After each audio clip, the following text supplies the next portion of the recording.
വളരെ വൈകിയാണ് നമ്മൾ വാഴ എന്ന സിനിമ കാണാൻ പോയത്. പക്ഷെ അതൊരു വലിയ നഷ്ടം തന്നെയായിരുന്നു. നമുക്ക് ആദ്യം തന്നെ ഇറങ്ങിയപ്പോൾ തന്നെ കാണേണ്ടതായിരുന്നു. നമ്മൾ വേറെ സിനിമ കണ്ടുകൊണ്ട് വാഴ കുറച്ച് ലേറ്റായിപ്പോയി. കുറച്ച് ഫ്രണ്ട്സൊക്കെ വരാനുണ്ടായിരുന്നു. സോ അവരെയും കാത്തിരുന്നു. എനിക്ക് തൊണ്ടവേനയും പനിയൊക്കെ ആയതുകൊണ്ട് ഒരു ചായയൊക്കെ കുടിച്ച് ഇങ്ങനെ ഇരുന്നു. അങ്ങനെ നമ്മളിങ്ങനെ ഉലാത്തിക്കൊണ്ടിരിക്കും. കാരണം നമ്മൾ നേരത്തെ തന്നെ തിയേറ്ററിലെത്തി. അപ്പോഴാണ് നമ്മൾ അനോബിയനയിൽ ഇങ്ങനെ കുറേ ഫോട്ടോസൊക്കെ ഇരിക്കുന്നത് കേട്ടോ. നമ്മൾ എപ്പോഴും സിനിമ കാണാൻ വരുന്ന ലേറ്റ് ആയതുകൊണ്ടായിരിക്കും നേരത്തെ ശ്രദ്ധിക്കപ്പെടാഞ്ഞത്. എന്നാൽ ഇതൊരു അടിപൊളിയായിരുന്നു. പഴയ നടന്മാരുടെയൊക്കെ ഒരു ഫോട്ടോസും. അങ്ങനെ നമ്മുടെ വാഴ പടം സ്റ്റാർട്ട് ചെയ്തു ഗെയ്സ്. ആദ്യം തന്നെ വാഴയ്ക്ക് വെള്ളം നനയ്ക്കുന്നൊരു ഇൻട്രൊഡക്ഷനൊക്കെ ആയിട്ടാണ് ഇത് സ്റ്റാർട്ട് ചെയ്തത്. വാഴയിൽ തന്നെ തുടങ്ങുന്നു. പിന്നെ നമ്മുടെ ജോമോൻ, സിജു സണ്ണി, അമിത്, സാഫ് ബ്രോസിൻ്റെയൊക്കെ ഒരു വലിയ പ്രകടനമാണ് അത് തുടങ്ങുന്നത് തന്നെ. പിന്നെ നമുക്ക് സോഷ്യൽ മീഡിയ തരംഗമായ ഹാഷിർ ഗ്യാങ്ങിൻ്റെയൊക്കെ വളരെ കുറച്ച് സീനുകളെങ്കിലും അടിപൊളിയായിരുന്നു. ഇടയ്ക്കിടയ്ക്ക് ഇങ്ങനെ വരുന്നുണ്ട്. അവരുടെ ആ ഒരു ഫണ്ണും ഒക്കെ ആയിട്ട് അടിപൊളിയായിരുന്നു മൊത്തം.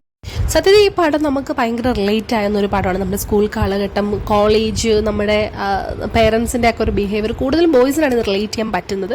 ഗേൾസിനെ കൂടുതലും അങ്ങനെ വരാറില്ല ഇങ്ങനത്തെ കാര്യങ്ങളൊക്കെ.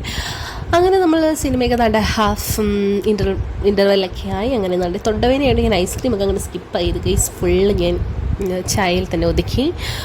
പിന്നെ ആ ഒരു ഹാഫൊക്കെ കഴിഞ്ഞ് പിന്നെ ഇമോഷണൽ സീനൊക്കെയായിരുന്നു. നമ്മുടെ കോമഡി ഉണ്ടെങ്കിൽ തന്നെ ഒരു ഇമോഷണൽ സീനും ഉണ്ടല്ലോ. എന്തായാലും അടിപൊളി പടമായിരുന്നു. ഇപ്പം ഇനിയും കാണാത്തവരുണ്ടെങ്കിൽ ഇപ്പോഴും പടം ഉണ്ടെങ്കിൽ ഉറപ്പായിട്ടും പോയി കാണണം.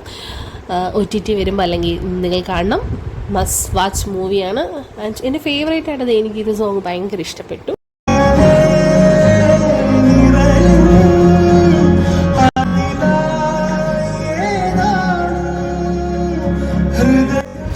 അച്ഛന്മാരുടെ ആ ഒരു ക്യാരക്ടർ ചെയ്തവർ, അതായത് നമ്മുടെ ജഗദീഷ്, നോബിൻ, കോട്ടയം നസീർ, ഇതൊക്കെ ഭയങ്കര ബ്യൂട്ടിഫുള്ളായിരുന്നു. ഭയങ്കര റിലേറ്റ് ചെയ്യാൻ പറ്റുന്ന ഒരു ക്യാരക്ടറായിരുന്നു നമ്മൾ അച്ഛന്മാരുടെയൊക്കെ ചെയ്തിരുന്നത്. ഭയങ്കര അടിപൊളിയായിരുന്നു.